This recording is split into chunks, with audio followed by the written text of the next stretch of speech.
Hi guys, welcome to Paranormal Overload.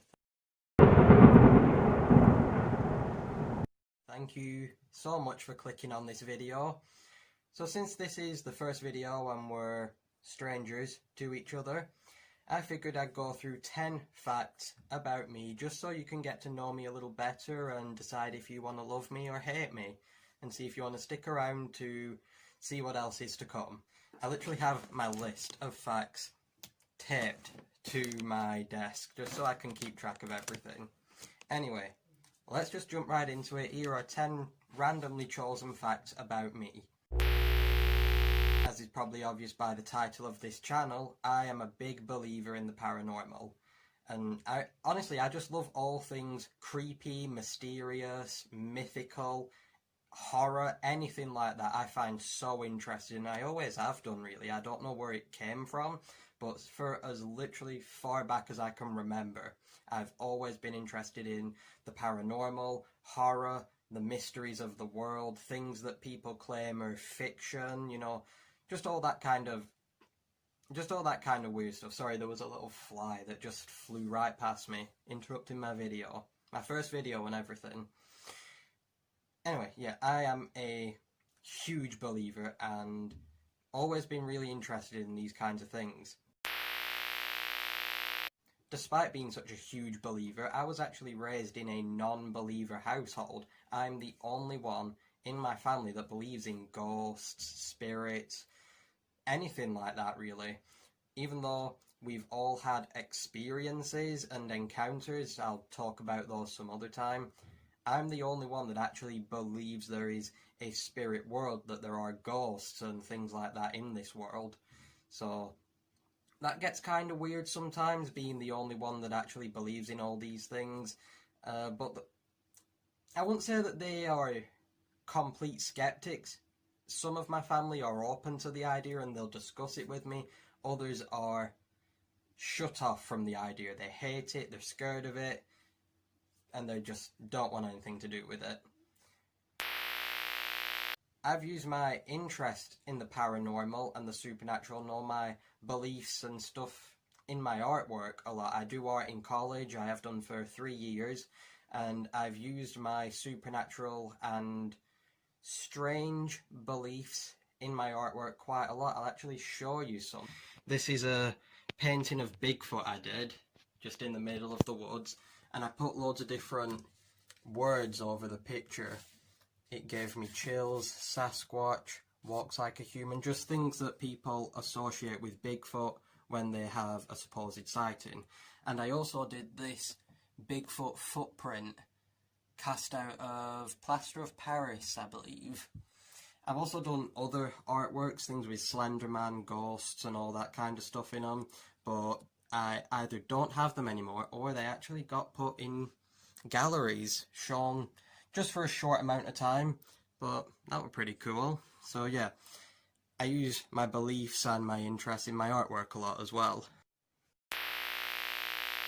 Almost every single house that I can remember that we've lived in has had some kind of strange going on in it.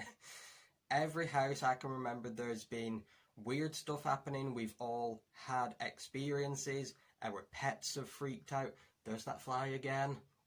Literally every single house. I don't know if every house we've been in has been haunted or if one spirit has followed us from house to house, because I know that can happen. Spirits can latch onto people or families sometimes and follow them around.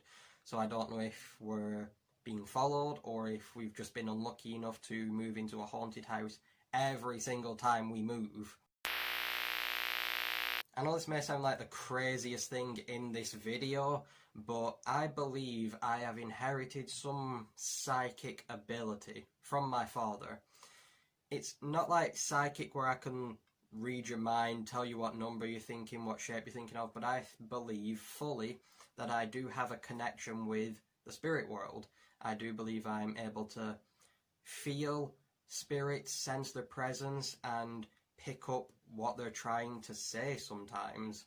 Like I said, I know it probably sounds completely insane, but it's something I've experienced since being young. I've always been able to feel when there's a presence around. I've always been able to pick up when there's another energy around us.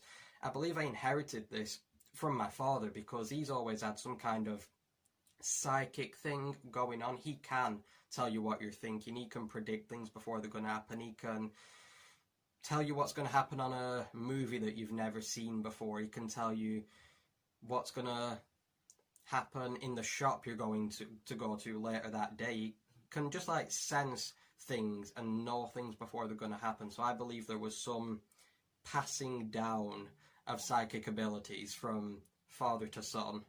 Like I said, if it's crazy, it's crazy, but I believe it. Despite all my beliefs, I'm not actually religious. Like I said, I was raised in a non-believer household, and I wasn't raised to be a non-believer. I was just raised by non-believers, so I just never really felt the need to pursue anything like this. Like I said, over the years, I have gradually become more and more interested in like the spiritual world and questioning reality, and that's led me down the road of researching religion quite a few times, but I don't follow any specific religion. If I were to go over my beliefs, I'd say the closest to a religion that I follow is probably Buddhism. I just really love their beliefs, their way of life. They're just so peaceful, I think, and a lot of my beliefs do match with what they follow. I don't live a Buddhist lifestyle, though it doesn't sound like something I'd be opposed to, but I do follow and share a lot of their beliefs. Though, just to clarify, I don't actually follow a specific religion. I collect crystals. Well, let me show you some. Here are my crystals. Oh. I think, this is a tiger's eye, I'm pretty sure. I don't remember specifically all the names of them. I keep meaning to pick up one of those crystal dictionaries, but it just always slips my mind. But I'm pretty sure this is a tiger's eye. This was I believe it was called a rainbow moonstone. I picked it up from a place called the Sanctuary of Healing. Correct me if I'm wrong. I think this one is the lapis lazuli, however you pronounce that. My clear quartz. I actually really love this one. I love the point that it has to it. It gives me the feel of a magic wand. You know, just blasting that positive energy out into the world, because it really needs it. This is one that I don't remember the name of, to be honest. I'm sorry about that. Well, I do love the detail on it. Can you just see how it has like the look of like a cracked stone all the way across it? Again, I don't remember the name of this one. Something I did notice though, looking over all my stones a while back, my crystals, is they look exactly like the infinity stones put next to each other. My crystals can look exactly like the infinity stones, and I love that. Because imagine if crystals were as powerful as the infinity stones. You just shove all your crystals into a glove. This one anyway is a red Jasper. Again, I love this one so much. It just feels so smooth. Despite having cracks and lines along it, it feels so nice to hold. I did find out the name of this one a long time ago. I can't remember. I'm sorry. The point of this isn't to give you a lesson on crystals. I'll do that in another video when I know more about them myself. This is just to show you the crystals I have. Another blue one. An amethyst. Again, I love this one. I carried this one around a lot just when I felt like I needed an extra boost of energy or something to give me a little nudge with my intuition. My rose quartz. Again, I've carried this one around quite a lot. Another one I can't remember the name of, though I'm sure this one is a moonstone. I think. Don't hold me to that. And this one. I do know the name of this one. Oh, come on. If I remember the names, of these crystals. I'll put like a list in the video somewhere of what they're called. Spoiler alert, I didn't do that, but I'll still make a video about crystals when I've refreshed my memory a bit. But this one actually goes on a necklace. But the actual rope string part is just over there on my desk.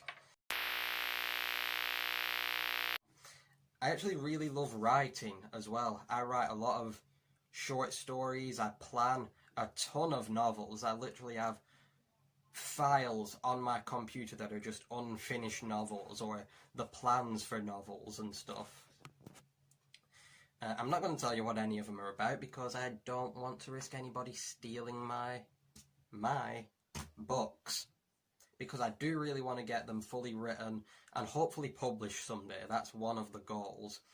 But I've always loved writing. Ever since being a kid, I used to write like my own SpongeBob episodes. I used to write my own SpongeBob stories, my own Horrid Henry novels. I remember once I wrote a story about farm animals that were stealing food. These were all when I was really young.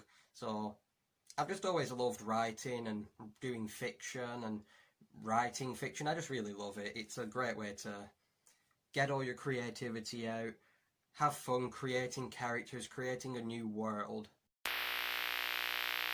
I am also a makeup artist, and you can see more of that content on my second channel, Beauty by Call, which I'll link down below. My first video is something similar to this. It's a facts about me video. My chair just tried to kill me. I literally just dropped about an inch. I don't know if the camera picked that up. But anyway, yeah, on my second channel, Beauty by Call, I'll link it below. Check it out. I would love it if you did. Like I said, first video is something similar to get to know me video, but I've tried to make the facts I've told match the theme of each channel. So this one, obviously, I've talked about my beliefs and the kind of stuff I like to collect, like crystals. Over on that channel, you get some more facts just about me, kind of. Just, you know, some different facts. They're different facts on each channel, put it simply. I don't know why I made that so complicated. Yeah, anyway, go ahead, check that out. Also, I don't know what happened. I was supposed to film 10 facts. I don't know why I only ended up doing 9. Oh well, you'll learn a lot more about me in the videos to come. I apologise for that. Don't forget to subscribe to that channel, and don't forget to watch the video, but more importantly right now, don't forget to subscribe to this channel, like and comment, and I hope you stick around because this is just the beginning. I have a lot of really amazing ideas for this channel. I swear, if that fly comes near me one more time, usually I can catch really small flies, but I just don't want to be swinging my arms around like a maniac trying to catch a fly for my first video. Anyway, as I was saying, be sure to stick around because I have a lot of really cool, really amazing ideas, things that I've always been really passionate about trying, you know, paranormal rituals, games, testing theories and stuff. So if you want to see all that, stick around, it's coming. I'll be trying a lot of these things out. Sometimes I'll have my friends on if you need more than one person. And you'll get to watch me try it all out. So if they turn out to be fatal, you won't die. Anyway, I think I've rambled enough. Don't forget to check out my beauty channel. It is linked below. Goodbye.